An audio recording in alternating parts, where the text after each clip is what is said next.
ይህ በአባይ ወንዝ ላይ ሊገነባ የታሰበው የግብጽ አዲሱ ከተማ ነው። جريان مدينة جديدة على النيل بتوصل بين تاريخنا ومستقبلنا.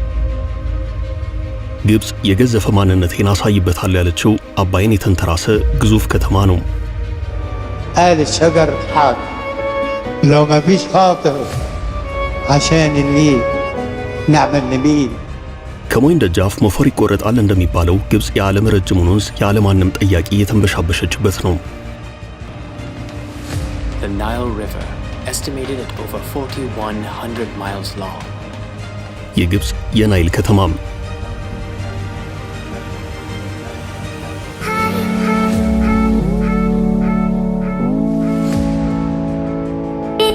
ግብጽ የአባይን ውሃ ያለማንም ከልካይ እንደፈለገች ተጠቅማ አሁን ደግሞ በዚህ አባይ ወንዝ ውሃ ላይ የተመሰረተ ግዙፍ ከተማ እውን ልታደርግ ከሰሞኑ እንቅስቃሴ መጀመሯን ይፋ አድርጋለች።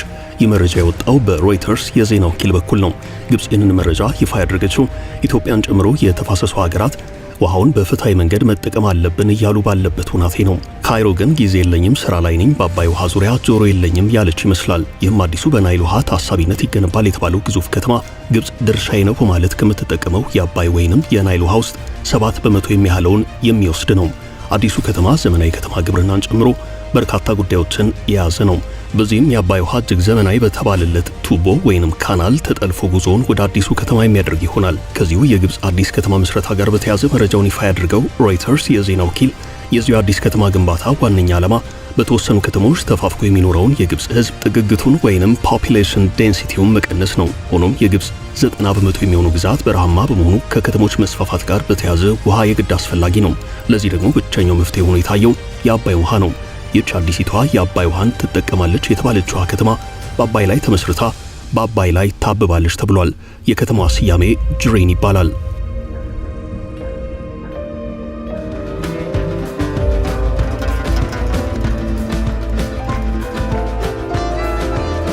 ከካይሮ በስተምዕራብ አቅጣጫ 42 ኪሎ ሜትር ርቀት ላይ የምትገኝ ከተማ ናት። የከተማ ግንባታ ተጀምሯል። ከተማይቱ የከተማ ዘመናዊ ግብርናን አቀናጅታ እንድትይዝ ተደርጋ እየተገነባች ነው። ከኢትዮጵያ በአባይ ወንዝ ተግዞ ወደዚህች ከተማ የሚደርሰው አፈር የከተማይቱን የበረሃማነት ታሪክ ይቀይራል ተብሏል። የአባይ ውሃ ደለል የተጣራ በረሃማው መሬት እንዲለብስ ይደረጋል። ከዚያም የተለጠፈው የአባይ ውሃ በመጠቀም የደለል እርሻ ወይም ደልታ አግሪካልቸራል ፕሮጀክት የሚኖሩ በዚሁ በሮይተርስ ዘገባ ላይ ተመላክቷል። ይህ እንግዲህ ግብጽ በአባይ ውሃ ላይ ከገነባቻቸው ግዙፍ ፕሮጀክቶች መካከል አንዱ ይሆናል ማለት ነው። ከተማዋ 6.8 ሚሊዮን ስኩዌር ሜትር ስፋት ያላት ሆኖ ታውቋል።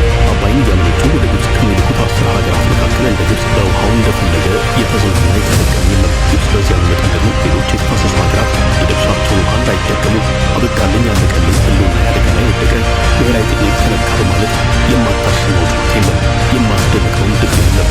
በሌላ አቅጣጫ ደግሞ በአፍሪካ ግዙፍ ነው ከሚባለው ከአስዋን ግድብ ጀምሮ የተለያዩ ፕሮጀክቶችን በአባይ ላይ ከመገንባት ባለፈ አሁን ደግሞ የአባይ ትልቅ ያለ ውሃ ተጠቅማ ከተማ ለመገንባት እየተንቀሳቀሰች ነው። ግብጽ የአባይ ወንዝን አስመልክቶ አንዳች ነገር ሲሰማ ፈጣን ምላሽ ትሰጣለች። ፈጣን ምላሽ መስጠት ብቻ ሳይሆን አንዳንድ ጊዜ እስከ ማስፈራራት የዘለቀ ተግባር ስትፈጽም ይታያል። ከሰሞኑ ሀገሪቱ የአባይን ውሃ ጠልፋ በቦይ በማሻገር አዲስ ከተማ ልትገነባ ነው የሚለው መረጃ በግብጽ በኩል ይፋ ሲሆን ኢትዮጵያን ጨምሮ ጥያቄ የጠየቀ ማብራሪያ የፈለገ ወይንም ሐሳብ የሰጠ ሀገር አልተሰማም።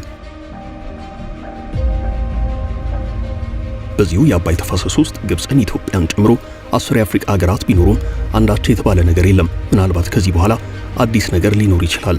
እንደዚህ አይነቱ ዝምታ ግን ለግብጽ የውሃውን የበላይነት የልብ ልብ እንዲሰጣት ምክንያት ሆኖ ይታያል። ግብጽ ከሁሉም ተፋሰስ ሀገራት በተለየ ሁናቴ የአባይን ውሃ እንዳሻት የምትጠቀመው በውሃው ላይ አንዲት ጠብታ ሳታበረክት ነው። ሌሎቹ የተፋሰሱ ሀገራት እንደ የደረጃቸው እንደ ተፈጥሯቸው የየራሳቸው የውሃ በርክቶ አላቸው። ግን ደግሞ የውሃውን አጠቃቀምና ድርሻ በተመለከተ የግብጽን ግማሽ ወይንም ሩብ ያህል እንኳን ጥያቄ ሲያነሱ አይታዩም። የኢትዮጵያ ህዳሴ ግድብ የአባይን ውሃ ይዞ የሚያስቀር አይደለም።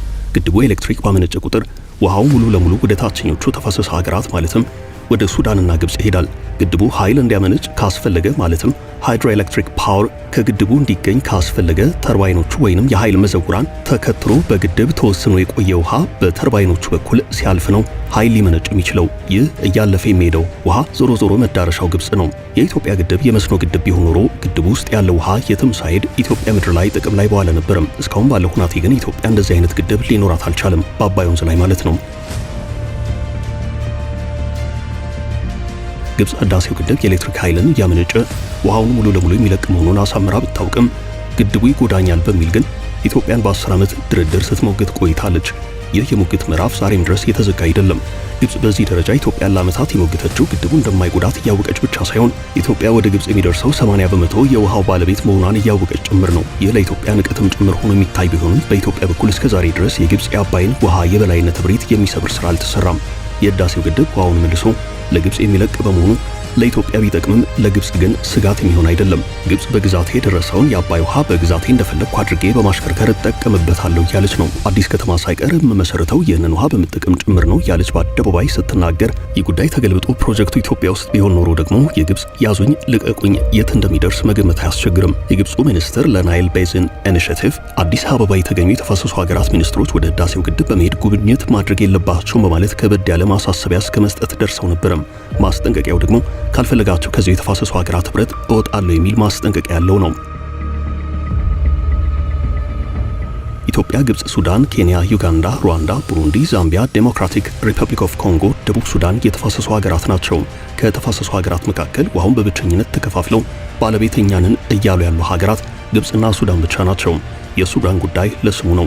ሀገሪቱ የእርስ በርስ ጦርነት ውስጥ ትገኛለች። በአባይ ላይ ያላትን ድርሻ መጠቀም ይቅርና ያሉትን መሰረተ ልማቶች በጦርነቱ እየወደሙ ነው። አሁን ባለው ሁናቴ ካርቱም ይገባኛል የምትለውን የውሃ ድርሻ ሳይቀር ጠቅልላ የምትጠቀመው ካይሮ ናት። መሬት ላይ ያለው እውነታ ይህ ነው። በነበረው የቅኝ ግዛት ስምምነት መሰረት የአባይን የሱዳን ድርሻ ግብጽ ጠቅልላ እየተጠቀመች ስለመሆኗ በግብጽም በሱዳንም በኩል አንዳች ነገር አይሰማም።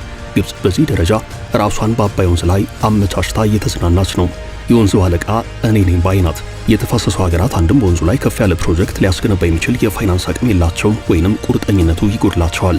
ከዚህ ባለፈ ከአባይ ተፋሰስ ውጭ ሌሎች የውሃ አማራጮች ስላላቸው የዝናብ ውሃዎችን ጭምር ስለሚጠቀሙ ለአባይ ያላቸው ትኩረት እዚህ ግባ የሚባል አይደለም። የኢትዮጵያን ያህል በአንገብጋቢነት አይፈልጉትም። በእርግጥ የተፋሰሱ ሀገራት የአባይን ውሃ በቀድሞቹ ቅኝ ገዢዎች ውል ሳይሆን በአዲስ መልኩ ተከፋፍለን የድርሻችንን በተናጥልም ሆነ በጋራ በማልማት መጠቀም አለብን በማለት ግብጽ አጣብቂኝ ውስጥ መክተት ከጀመሩ ዋላ ድር ብለዋል። ግብጽ በቅኝ ግዛቱ የውሃ ክፍፍል የምታምን ሀገር ናት። ይህ ማለት 100% የውሃ ድርሻ ለራሷና ለሱዳን መስጠት ኢትዮጵያን ጨምሮ የሌሎች ተፋሰስ ሀገራት ድርሻ ዜሮ እንደሆነ የሚያሳይ ስምምነት ነው። የተፋሰሱ ሀገራት ይህንን የቀድሞውን ኢፍትሐዊ የወንዙን ውሃ ክፍፍል ቀሪ አድርገው በአዲስ ስምምነት ለመቀየር ከ20 ዓመታት በፊት የናይል ቤዚን ኢኒሺየቲቭ አቋቁመዋል። ግብጽ በዚህ አዲስ የውሃ ክፍፍል ላይ በሚመክረው የናይል ቤዚን ኢኒሺየቲቭ ወይንም እንቅስቃሴ ባታምንበትም አብራ ስትመክር ቆይታለች። ነገሩ ከረር ብሎ ወደ ውሃ ክፍፍሉ ጫፍ ባመራበት ወቅት አልፈልግም በማለት ከሱዳን ጋር ጥላ የወጣችበት ክስተት የሚታወስ ነው። ግብጽ ሱዳንን ጭምራ አሳምጻ አልፈልግም በማለት ከናይል ቤዚን ኢኒሺየቲቭ ትብብር ማዕቀፍ ስትወጣ መንገዱን ጨርቅ ያድርግልሽ ከማለት ውጭ እባክሽ ብሎ የለመናት ያባበላት አካል አልነበረም። ነገሮች በዚህ መልኩ ሄደው ውሃን በአዲስ መልኩ ለመከፋፈል የሚያስችለው የሀገራቱ ትብብር የመጨረሻው ጫፍ ላይ ሲደርስ ግብጽ እንደገና ተመልሳ መጣች። የናይል ተፋሰስ የትብብር ማዕቀፍ ስምምነት የተፋሰሱን ሀገራት ፍትሐዊ የውሃ ተጠቃሚነት በሚያረጋግጥ መልኩ የናይል ተፋሰስ ኮሚሽን እንዲቋቋም አድርጓል። የኮሚሽኑ መቋቋም ማለት ባጭሩ ወደ ተግባራዊ የውሃ ክፍፍል ስራ መግባት የሚያስችል ነው። በዚህ መሰረት ከዚህ በኋላ ሀገራቱ የየድርሻቸውን ውሃ በመውሰድ በተናጠልና በጋራ ማልማት ይችላሉ። ግብጽ በዚህ ኮሚሽን መቋቋም ላይ ደስተኛ አይደለችም። ፊርማዋንም አላኖረችም። ከወራት በፊት የተፋሰሱ ሀገራት የውሃ ሚኒስትሮች በአዲስ አበባ ስብሰባ ማካሄዳቸውን ተከትሎ በኢትዮጵያ መንግስት በኩል የህዳሴውን ግድብ እንዲጎበኙ ጉዞ ሲመቻችላቸው ግብጽ ፈጽሞ መሆን የለበትም ስትል ተቃውሟን አሰምታለች። ከዚህ የግብጽ ቁጣ ጀርባ የነበረው እውነታ ሌሎች ሀገራትን በግድቡ ስኬት ተነሳሽነት በራሳቸው ግዛት የግንባታ ፍላጎት ሊያሳድሩ ይችላሉ የሚል ነው። በጊዜው ልክ እንደ ሌሎቹ የተፋሰሱ ሀገራት ሚኒስትሮች ሁሉ አዲስ አበባ ላይ ተገኝተው የመከሩት የግብፁ የውጭ ጉዳይ ሚኒስትር ሀገሪቱ ከተፋሰሱ ህብረት ልትወጣ ትችላለች በማለት እስከ መዛት ደርሰዋል። በዚህ ሚኒስትሩ በፈረንጆቹ 2010 ግብጽ ከናይል ቤዚን ኢኒሺየቲቭ እንዴት እንደወጣች ወደ ኋላ ሄደው በማስታወስ አሁን ሀገሪቱ ተመሳሳይ እርምጃ ለመውሰድ ዳርዳር እያለች መሆኗን የሚያመላክት መግለጫ አውጥተው ነበርም። የግብጽ ሰዎች መውጣት መግባቱን እንደ ህፃን ጨዋታ አድርገው ነው የሚታዩት። ለዚህ ሁሉ መነሻ የሆነው በአዲስ አበባ የተገኙት የተፋሰሱ ሀገራት ሚኒስትሮች ለምን የህዳሴውን ግድብ እንዲጎበኙ ይደረጋል በሚል ነው። ያም ሆኖ የኬንያ፣ ታንዛኒያ፣ ዩጋንዳ፣ ሱዳንና ደቡብ ሱዳን ሚኒስትሮች ወደ ህዳሴው ግድብ በመሄድ ጉብኝት ማድረጋቸውን በጊዜው የወጡ መረጃዎች አመላክተዋል።